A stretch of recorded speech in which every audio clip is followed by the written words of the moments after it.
And until the halftime, they were 20 points behind. Because he knew at the end was successful, but he was still, want to watch the game. But until the halftime, they were 20 points behind.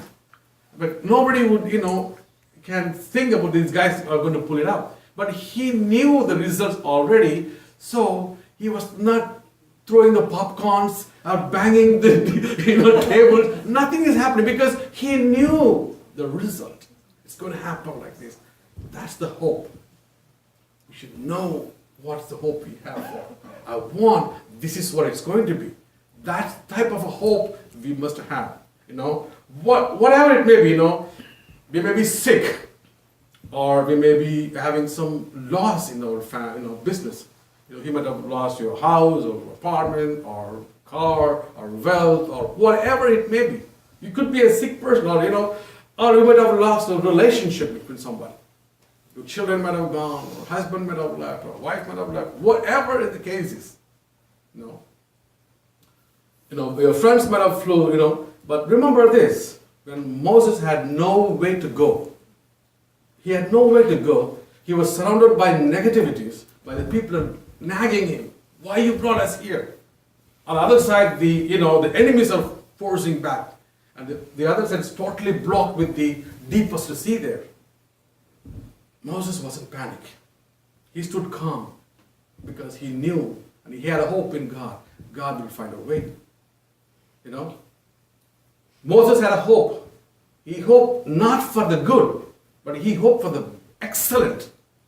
Don't say, I hope it's good. No, you hope for the excellent one. Because if we are worshipping a God of excellence, we should hope for the excellent, not for good or best or better. No way. We must hope for the excellent. Because our God is not an ordinary God. If God can open the unmeasurable depth of dark waters of the Red Sea to pass the 2 million people, whatever it may be, you may be having a block in your heart, clog in your heart, blood is not flowing through, but if He is going to open that dark Red Sea, He can open the 2 millimeters of your artery very quickly. It's not a big deal for Him. Imagine that. Hope for that. We must hope for it.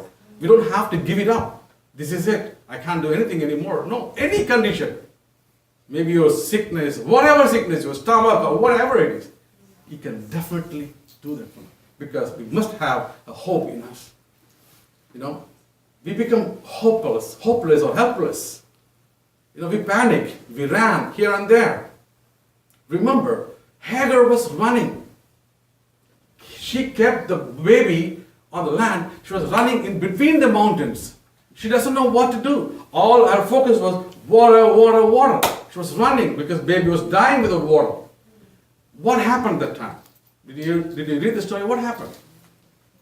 What happened? God spoke to her. Angel appeared, right? Angel spoke to her what? Angel said, Hagar, open your eyes. Open your eyes. Open your eyes and see. Because water was there at the feet. In a panic, when the situation came, she was running here and there. We do the same. When we lose something, when we are in troubles, we run around there. We run to the people. We run to everywhere. We don't see the opportunity right under our feet. Hagar was running. Angel said that, Hagar, open your eyes. There is an opportunity.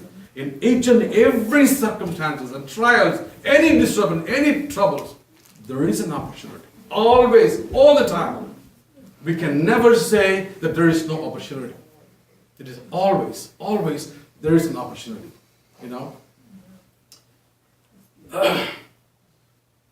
Sarah went through the same problem. Followed her husband. Abraham almost sold her to Pharaoh because Pharaoh wanted her. At the age of 65, he saw her. She was so beautiful, and he took her. And, Abraham had no say, no control, nothing. But he knew very well that the generations had to come from her. God is going to work with her. It's not going to happen with Pharaoh. It has to happen with Abraham because he got the promise, he got the covenant. He knew it. He had the hope in it. It could be 90 years she was. Sarah was 90. She was laughing herself. Who could imagine that a 90 years old lady can deliver a baby? Nobody in the world. And everyone was laughing at her. Laughing at her. You cannot do it. What is this? What are you guys are thinking? 90 and 100? It's not going to happen. The whole world was laughing. And they had the house in the entrance of the city. Whoever passes by, Abraham's job was this. He had a house at the entrance of the city. Whoever passes by, he feeds them.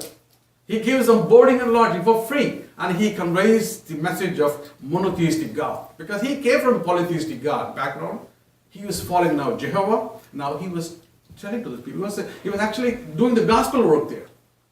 And everybody knew. And they were like laughing at him. Like, you're waiting for Sarah to have a baby? Everyone was laughing. Everyone was laughing. It was a shame. They both were living in the shame. Walking around in shame. They could not able to face the people. But what happened? When she got the baby, the whole world got awestruck. Abraham and Sarah, they just turned the situation. They just turned the situation with their hope. They named their son Isaac, meaning laughter. Can you believe that? The whole world was laughing. They named the same son as a laughter. Now they can laugh back to the world. Isaac is going to laugh all the time. As long as he lives. There's a hope. They have the hope. Whatever the conditions we have. Whatever the conditions we have. We don't care about them. God had some divine reason for the Jewish people to go through these struggles. They had all the reasons not to hope anything. No nation under the sun went through this much of struggles as the Jewish people have gone. They had all the reason to deny the things. But Jewish people have hope. Jewish life is based on hope. The nation and the generation was born from the hope. Because Sarah and Abraham, at the age of 90 and 100, having hope, the nation was born from the hope. They always hoped for the excellence. If they didn't hope, the nation wouldn't have born in 1947. If they didn't hope for the nation, they would have won the wars in Israel. If they didn't hope for the nation, the language wouldn't have given rebirth when they entered the country. A Jew's life is composed of hopes. He or she must be full of hopes. Above all, the hope is in every DNA of Jewish life. Because the child was born in hope condition.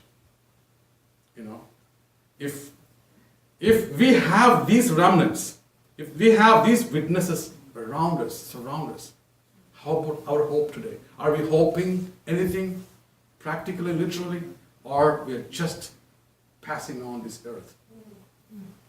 We need to hope for something. Hope for the best, the excellent, not for the best. Hope for the excellent. And work for that. We will definitely achieve. Amen? Amen. Thank you. Thank you.